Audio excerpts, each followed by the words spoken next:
Daily taste the daily 2025లో బంగారం ధరలు పగపగా మండిపోయాయి. కాస్త హెచ్చుతగ్గులు ఉన్నా మొత్తంగా సంవత్సరం అంతా పసిడి రేటు పైకి దూసుకుపోతూనే ఉంది. ఈ ఏడాది ఒకానొక దశలో 1.37 లక్షలు దాటేసింది. ఇక వచ్చే ఏడాది పసిడి ధరలు ప్రస్తుత స్థాయిల నుంచి 15 నుంచి 30% పెరగవచ్చని ప్రపంచ స్వర్ణ మండలి అంచనా వేసింది. ఇక 2026 చివరికి 10 గ్రాముల బంగారం ధర 1.50 లక్షలకు చేరుతుందని, ఇక 1.60 లక్షలు దాటే అవకాశం ఉందని గోల్డ్ మ్యాన్ షాక్స్ సంస్థ అంచనా వేసింది. ఇక అంతర్జాతీయ అనిశ్చితులు, అమెరికా టారిఫ్లు, గోల్డ్ ఈటీఎఫ్లలో పెట్టుబడుల పెరుగుదల వంటి కారణాలతో పసిడి ధరలు పెరగనున్నాయి.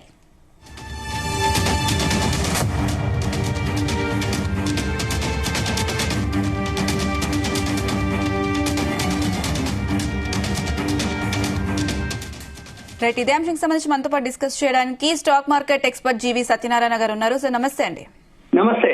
ఈ 2025 మొత్తంగా చూసుకుంటే గోల్డ్ రేట్స్ అయితే చాలా ఎక్కువ స్థాయిలో పెరుగుతూ వచ్చాయి. మరి 2026లో ఎలా ఉండబోతుంది? ఓకే, 2025లో గోల్డ్ వచ్చి 66% రిటర్న్స్ ఇస్తే సిల్వర్ వచ్చి 130% రిటర్న్స్ ఇవ్వడం జరిగింది. అంటే 130% ఇప్పటికి ఇవ్వడం జరిగింది. 2026లో కూడా అయ్యే సూచనలు కనపడుతున్నాయి. ఎందుకు అంటే గోల్డ్మెన్ సాచ్ వాళ్ళు అనౌన్స్ చేసిన ప్రకారం వాళ్ళ విశ్లేషణ, వాళ్ళ నివేదిక ప్రకారము డిసెంబర్ 2026 సంవత్సరానికి 150,000 అంటే $4,900 గోల్డ్ చేరుతుంది అనేది వాళ్ళు ఒక అంచనా వేయటం జరిగింది. $4,900, $5,000 అంటే సుమారుగా 160,000 వరకు రీచ్ అవుతుంది అనేది వాళ్ళు ఒక అంచనా వేయటం చెప్పడం జరిగింది. దానికంటే ముందు సిల్వర్ వచ్చేటప్పటికి సిల్వర్ కూడా బాగా 2026లో బాగా పర్ఫార్మెన్స్ చేస్తుంది అనేది కూడా వాళ్ళు చెప్పడం జరిగింది. వాళ్ళు 2,40,000 అని చెప్పడం జరిగింది. ఏది 2026 డిసెంబర్కి, అది ఇప్పుడే చేరింది. ఏది 2,26,000 ఎంతకు చేరింది. ఏది రాత్రి కూడా ఆల్ టైమ్ హైక్ చేయడం జరిగింది. ఏది సిల్వర్. అంటే రాబోయే రోజుల్లో గోల్డ్, సిల్వర్ మళ్ళీ లీడ్ చేసే అవకాశాలే కనబడుతున్నాయి. మార్కెట్ అంటే ప్రపంచంలో ఏదైతే విశ్లేషకులు ఉన్నారో గోల్డ్మెన్ సాచ్ వాళ్ళు కానీ ఎవరైతే ఉండో వాళ్ళు ఫస్ట్ అనౌన్స్ చేయడం జరిగింది. కానీ వాళ్ళ అంచనాల కంటే కూడా ముందే ఇవి రీచ్ అయ్యే అవకాశాలు కనబడుతున్నాయి. ఆ రోజు gold, silver all time high చేరుతూనే ఉంది. ఉదాహరణకు ఒక 2 years నుంచి ఒక 60,000 దాటినప్పుడు అప్పుడు 60,000 అదే తులం బంగారం అని అనుకుంటే మళ్ళీ కొంచెం తగ్గిన తర్వాత మళ్ళీ 60,000 దాటిన తర్వాత 60,000 రాలేదు, 80,000కి చేరింది. మళ్ళీ 80,000 దిగింది. కానీ 80,000 దాటిన తర్వాత మళ్ళీ 80,000 రాలేదు. మళ్ళీ 1,00,000 దాటింది, 1,00,000 దిగింది, మళ్ళీ 1,00,000 దాటింది. ఇప్పుడు 1,00,000కి అసలు క్వశ్చనే లేదు. చాలా దూరంలో మనం ఉన్నాం, 1,36,000. అలానే సిల్వర్ వచ్చేటప్పటికి ఇప్పుడు 2,26,000 విత్ ఇన్ 1 year లోనే, అంటే 1 lakh లోపు ఉన్నటువంటి సిల్వర్ ఒక్కసారి ఈ మధ్య కాలంలోనే ఫాస్ట్ గా అక్టోబర్ 20వ తారీఖు నాడు ఆల్ టైమ్ హైలో ఉన్నటువంటి గోల్డ్, సిల్వర్ అటు దాటి ఇప్పుడు మళ్ళీ 2025 ఎండింగ్కి వచ్చేటప్పటికి మార్కెట్ అస్తవ్యస్తంగా ఉందని ఎలా అన్నా ఉండని గోల్డ్, సిల్వర్ మాత్రం దానిపైన చేస్తూనే ఉంది. ఇకపోతే 2026లో అంటే లేటెస్ట్ న్యూస్, రాత్రి నిన్నటి కరెంట్ న్యూస్, జియో డాంగ్ అని ఒక ద్వీపకల్పంలో చైనా వాళ్ళ ఒక నిక్షేపంగా అనుకోరు సముద్ర గర్భంలో ఏది గోల్డ్ నిల్వలు. ఇది చైనా దేశంలోనే అంటే అత్యధికంగా అంటే ఎక్కువ ఉన్నటువంటి 450 మిలియన్ యువాన్లకు అనమాట. అంటే ఆసియాలోనే అతిపెద్ద సముద్ర గర్భంలో బంగారు నిక్షేపాన్ని. ఇప్పటి వరకు మనం భూమిలో మైన్స్, ఖనిజాలు కనుక్కుంటే చైనా వాళ్ళు సముద్రంలోనే బంగారు నిక్షేపాలను కనుక్కోవడం జరిగింది.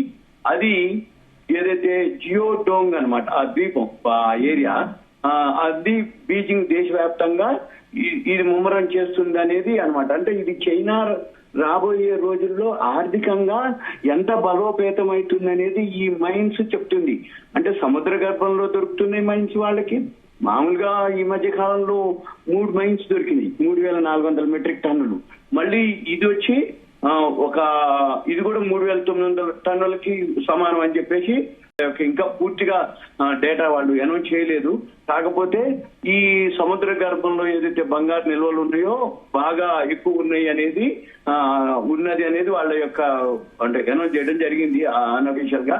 అక్కడ కూడా 1,444.49 మెట్రిక్ టన్నులు ఉన్నాయి నిల్వలు అని చెప్పేసి అక్కడ సహజ వనరుల మంత్రిత్వ శాఖ అనౌన్స్ చేయడం జరిగింది. అయితే దీంతో ఏదైతే ఉందో ఇప్పుడే స్టార్ట్ చేయడం జరిగింది. వాళ్ళు నవంబర్ డిసెంబర్ లోనే అవన్నీ కనుగొనడం జరిగింది. రాబోయే రోజుల్లో ఈ నిల్వలు ఏవైతే బయటకు వస్తూ ఉంటాయో అప్పుడు 2026లో చైనా ప్రపంచ వ్యాప్తంగా అంటే అమెరికా రష్యా కంటే కూడా ముందుండే అవకాశం ఉంది ఎకానమీలో. ఇక దీంతో మరి ఒకవేళ చైనా గోల్డ్ అసోసియేషన్ ప్రకారం వాళ్ళ యొక్క ఏదైతే గోల్డ్ మైన్స్ లోంచి తీసిందో వాళ్ళు 377 టన్నులు తీయడం జరిగిందని, ప్రపంచంలోనే అతి పెద్ద మైన్స్ అంటే గోల్డ్ ఉత్పత్తిదారుగా చైనా అవుతుంది, ప్రపంచంలోనే ఇప్పుడు మొదటి స్థానంలో ఉంది అని చెప్పేసి. అయితే ఇప్పటికి కూడా వాళ్ళ దగ్గర ఉన్నటువంటి నిల్వలు ఏవైతే ఉన్నాయో సౌత్ ఆఫ్రికా, ఆస్ట్రేలియా, రష్యా వాళ్ళు అన్నమాట వరల్డ్ లో లీడింగ్ గోల్డ్ మైన్స్ ఎవరయ్యా అంటే సౌత్ ఆఫ్రికా, ఆస్ట్రేలియా, రష్యా. అయితే ఇంకా కొంచెం అటు ఇటుగా వాళ్ళకంటే తక్కువ ఉంది అనేదే ఒక డేటా. అయితే రాబోయే రోజుల్లో ఇవన్నీ కనుక బయటకు వచ్చి ఈ డేటా కనుక అయితే అప్పుడు చైనానే ముందుంటుంది ఏది ఈ ప్రపంచ దేశాల్లో అన్నిటికంటే. అప్పుడు ఆటోమేటిక్ గా అయితే ఇప్పుడు గోల్డ్ పెరగడానికి, సిల్వర్ పెరగడానికి మెయిన్ రీజన్ ఏంటిది అంటే ఈ కరెన్సీ యొక్క అస్థిరత, ఈ ఆర్థిక ప్రమాదాలు, ఇంకోటి ఈ రష్యా ఉక్రెయిన్ ట్రంప్ వచ్చిన తర్వాత విపరీతంగా పెరగడం జరిగింది. 2025 మొత్తం కూడా ఈ ట్రంప్ సుంకాలు, టారిఫ్ల తోటి ప్రపంచంగా అంటే ఏదైతే దేశాలు ఉన్నాయో అవన్నీ కూడా అంటే సెంట్రల్ బ్యాంకులు వాళ్లే గోల్డ్ ని కొని నిల్వ పెట్టుకోవడం తోటి ఇది గోల్డ్ సిల్వర్ బాగా పెరిగినాయి. కాబట్టి మరి ఈ సుంకాలు, టారిఫ్లు తగ్గాలి. ఈ గోల్డ్ మైన్స్ ఇప్పుడు 5 అన్నమాట. చైనాలో ఇప్పుడు లేటెస్ట్ గా 4, ఆస్ట్రేలియాలో 1, మొన్న కొలంబియాలో 1. ఇవన్నీ కనుక బయటకు వస్తే అదొకటి.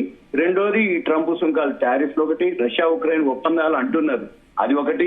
ఇవన్నీ మళ్ళీ మన ఇండియా, చైనా, ఇండియా, అమెరికా ఈ మన ట్రేడ్ డీల్, మళ్ళీ చైనా, అమెరికా ట్రేడ్ డీల్ ఇవన్నీ కనుక అయితే తప్ప గోల్డ్ సిల్వర్ తగ్గే అవకాశాలు కనబడట్లేవు.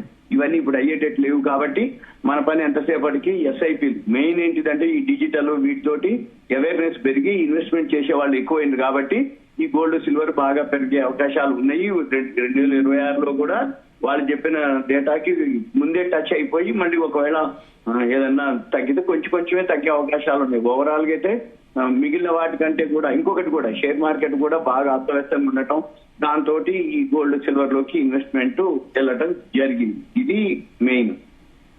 సత్యనారాయణ గారు, అయితే ఇన్వెస్టర్స్ కి అంటే ఈ టైంలో ఇన్వెస్ట్ చేయడం మంచిదే అంటారా, లేకపోతే మార్కెట్ ఎక్స్పర్ట్ గా మీరు ఏం చెప్తారు?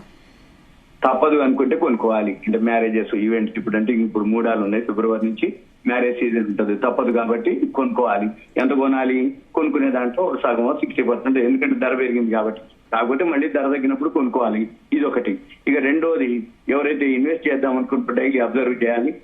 కొంత ఇన్వెస్ట్ చేయొచ్చు, ఎస్ఐపీల మాదిరి చేయొచ్చు, ఈటీఎఫ్లు చేయొచ్చు, ఫిజికల్ గోల్డ్ గా చేయొచ్చు. కాకపోతే ఇప్పుడు ధర పెరిగింది కాబట్టి మన దగ్గర ఉన్న పైసలకి చాలా తక్కువ వస్తుంది కాబట్టి కొంచెం క్వాంటిటీ ఎక్కువ, కొంచెం క్వాంటిటీలో కొనాలి. ఎస్ఐపి ద్వారా కానీ, ఈటీఎఫ్ ద్వారా కానీ. ఇప్పుడు గవర్నమెంట్ కూడా ఫిజికల్ గోల్డ్ కంటే కూడా డిజిటల్ గోల్డ్ ఎంకరేజ్ చేయొచ్చు. అంటే డిజిటల్ లో అంటే ఆన్లైన్ లో ఏదైతే ఈటీఎఫ్ ద్వారా కొనుక్కోవడానికి ఎంకరేజ్ చేస్తుంది. ఎందుకంటే ఆటోమేటిక్ గా ఇప్పుడు ఫిజికల్ గోల్డ్ డిమాండ్ ఎక్కువ ఉంది కాబట్టి, ఇన్వెంటరీస్ నిల్వలు తగ్గిపోతున్నాయి కాబట్టి ఆటోమేటిక్ గా ధర కృత్రిమంగా పెరిగే అవకాశాలు ఎక్కువ ఉంటాయి. కాబట్టి ఈటీఎఫ్ లో ఇన్వెస్ట్ చేయమని చెప్తుంది. మనం కూడా అదే చెప్తాం. ఎందుకంటే ఇప్పుడు ధరలు బాగా పెరిగినాక 1 గ్రామ్ కొనాలంటే కూడా 13-14 వేలు అవుతుంది. ఈ 13-14 వేలు పెట్టి 1 గ్రామ్ కొంటే దాన్ని ఏమి రాదు, అంటే ఉంగరాలు రావు, చెవులే రావు, ఏవి మనకి ఎక్కువ రావు. కాబట్టి అంటే కనీసం ఉంగరం చేయించాలన్నా 6-7 గ్రాములు కావాలి. అంటే పిల్లల సైజుని బట్టి. ఇప్పుడు పెద్దోళ్ళు అయితే 6-7 గ్రాములు మినిమం, పిల్లలు అయితే 2-3 గ్రాములు వస్తాయి కానీ అవి పల్సగా ఉంటాయి. అందుకని ఎక్కువ క్వాంటిటీ పెట్టాలి, ఎక్కువ వెయిట్ పెట్టాలి. అంటే ఏమవుతుంది, ఒక చిన్న ఇన్స్ట్రుమెంట్ చేయించాలంటే ఉంగరాలు, చెవులయో ఏం చేయించాలన్నా లక్షలు అవసరం అవుతుంది. ఇక నెక్లెస్లు, ఇక చైన్లు, బ్రేస్లెట్స్ అంటే ఇంకా కాస్ట్లీ అయిపోతాయి. కాబట్టి ఎక్కువ శాతం ఎవరైతే ఉన్నారో లాంగ్ టర్మ్ ఇన్వెస్ట్మెంట్ గా ఉన్న వాళ్ళు ఎస్ఐపి ద్వారా కానీ, డిజిటల్ ద్వారా కానీ చిన్న అమౌంట్ చేసుకోవచ్చు. ఎందుకంటే ఇప్పుడు తరం మారిపోతుంది. మా తరంలో ఇంత ధర ఉంది, మా నాయనమ్మ అప్పుడు, అమ్మమ్మ అప్పుడు ఇంత ధర ఉందని అనేవాళ్ళు. ఇప్పుడు మనం చూస్తున్నాం.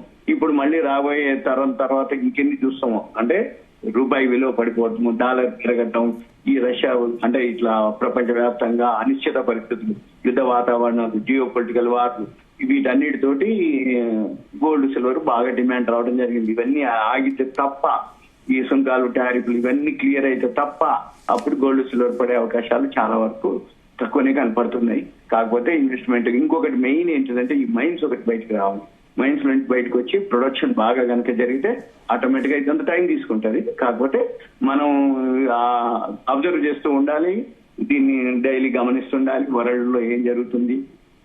ఎప్పుడైతే ఇలా డిమాండ్ ఎక్కువైపోయిందో ఆటోమేటిక్ గా అన్ని దేశాలు కూడా సర్వే మొదలు పెట్టినాయి, ఎక్కడ గోల్డ్ మైన్స్ ఉన్నాయి వాళ్ళ దేశంలో. ఇప్పుడు మన దేశంలో కూడా ఆల్రెడీ ఆంధ్రప్రదేశ్ ఇంకా కొన్ని బయటకు వచ్చినాయి. అవి ఇంకా గవర్నమెంట్ అనౌన్స్ చేయలేదు అఫీషియల్ గా. ఇప్పుడు చైనాలో కూడా వచ్చింది కూడా, వీళ్ళు కూడా ఇంకా అనౌన్స్ చేయలేదు. ఏది ఆ ప్లేస్ ఇప్పుడు మనం ఏదైతే అన్నామో అతి పెద్దది అనమాట, జియా డోంగ్ అనే ద్వీపం, అంటే ఆ దీవిలో దొరికింది అనేది వాళ్ళు అనౌన్స్ చేశారు. కానీ అంటే ఇంకా చైనా వాళ్ళు అఫీషియల్ గా ప్రపంచవ్యాప్తంగా కూడా ఇంకా రాలేదు న్యూస్. అవన్నీ మైండ్స్ నుంచి బయటకు వస్తే ఆటోమేటిక్ గా తగ్గుద్ది. కాకపోతే కొంచెం అయితే ఇన్వెస్ట్ చేయొచ్చు అనేది నా ఉద్దేశం. ఓకే అండి, థ్యాంక్ యూ సత్యనారాయణ గారు.